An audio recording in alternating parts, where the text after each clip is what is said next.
Agora sim, não dá para acreditar. Estão tentando transformar um crime bárbaro com conotação de intolerância política por parte de um fanático nazi-fascista contra uma liderança política do PT de Foz do Iguaçu, em uma briga entre bêbados armados. Isso é inacreditável. Tentarem apagar a história. Os dois envolvidos, o assassino premeditado bolsonarento e o assassinado Marcelo Arruda do PT, não se conheciam. Certamente, o Marcelo era muito mais conhecido do que o seu assassino. Afinal, ele era uma figura pública, havia sido candidato a vice-prefeito da cidade, enquanto o assassino não é ninguém. Somente um assassino frio com porte de arma. Os dois não se conheciam. Essa história de que eram inimigos não é verdadeira. Faz parte de mais uma mentira, desse emaranhado de mentiras que as redes bolsonaristas jogam todos os dias nos ouvidos e ao alcance dos olhos dessa legião de seres perversos, idiotizados e peçonhentos que formam a horda bolsonarenta. O que importa se o Marcelo havia bebido, senhor Mourão? O cara estava na festa de aniversário dele, entre familiares e amigos, tinha todo o direito de beber, se é que ele estava bebendo de fato. Segundo o amigo de Marcelo, que foi entrevistado, havia ali no encontro pessoas com diferentes posicionamentos, inclusive bolsonarentos, que participavam das brincadeiras de forma amistosa. Quem não deveria estar lá era o assassino, pois não era amigo e nem conhecido de ninguém ali, e nem havia sido convidado de ninguém para a festa. Que história furada é essa de que o cara estava fazendo uma ronda no local, que era a escala dele? E que ronda é essa que o cara faz com a esposa e um filho ou filha de colo dentro do carro particular? E se de fato ele estivesse fazendo a ronda? Como conta seus irmãos, que motivo ele teria para agredir com xingamentos alguém que fazia uma festa de aniversário com motivos petistas?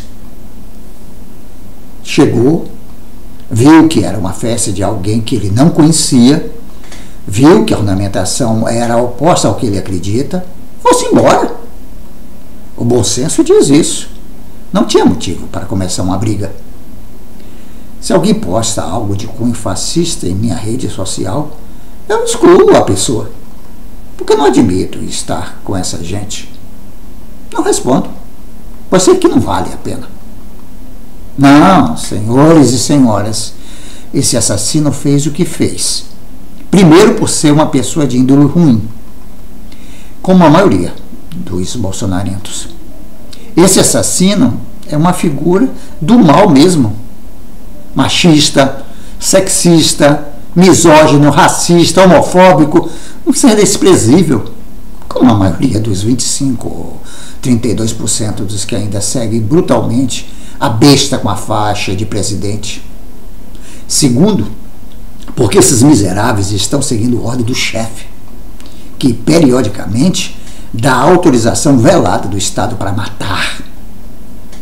Não podemos esquecer que esse governo tentou aprovar o excludente de ilicitude para agentes da segurança pública, quando o ex-ministro, bandido Sérgio Moro, estava na pasta da Justiça. Claramente uma forma legal, a partir do direito constitucional, de autorizar que as polícias cometessem extermínios contra as populações vulnerabilizadas pelo capitalismo.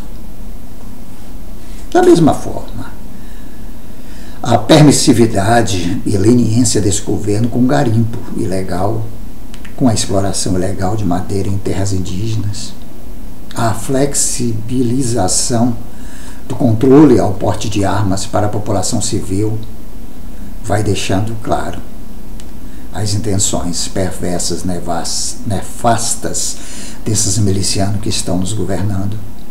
Mas não podemos atribuir todas as culpas a esse governo abjeto e perverso. Afinal, ele não fez nenhum esforço para se eleger.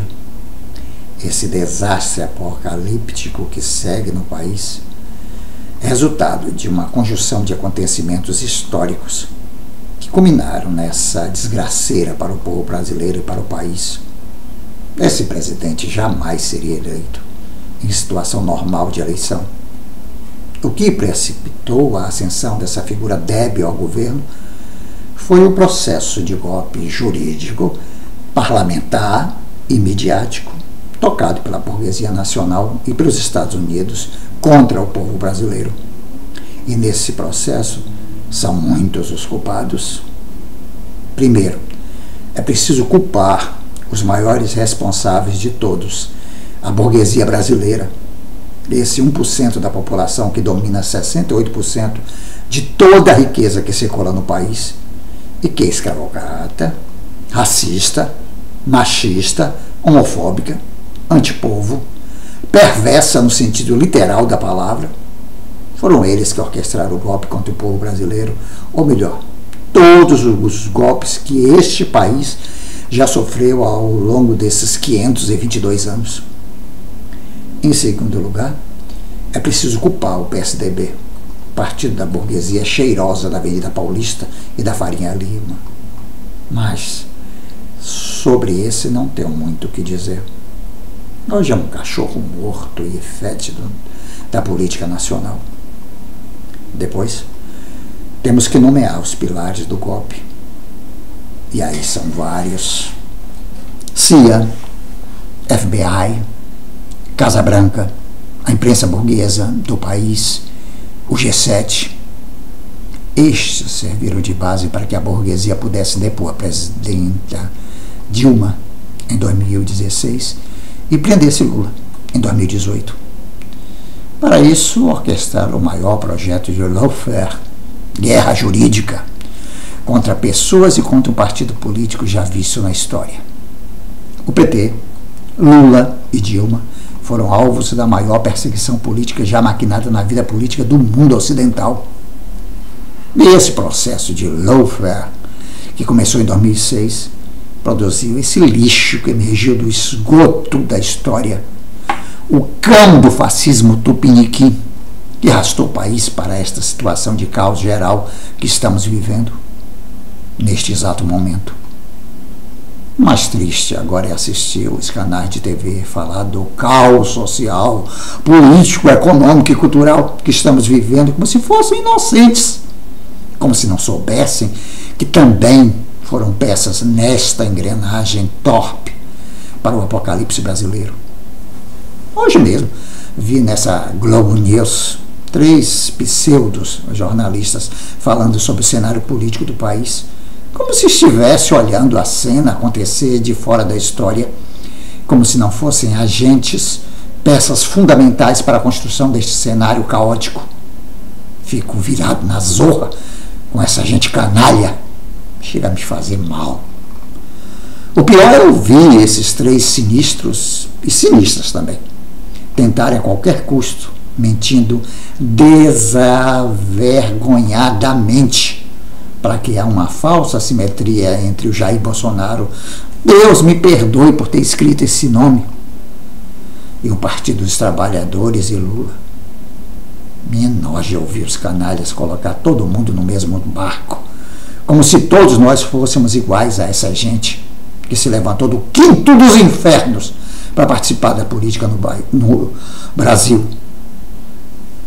Sim, senhores e senhoras, foram vocês que emprenharam a cadela do fascismo e ela pariu este país horroroso, tenebroso.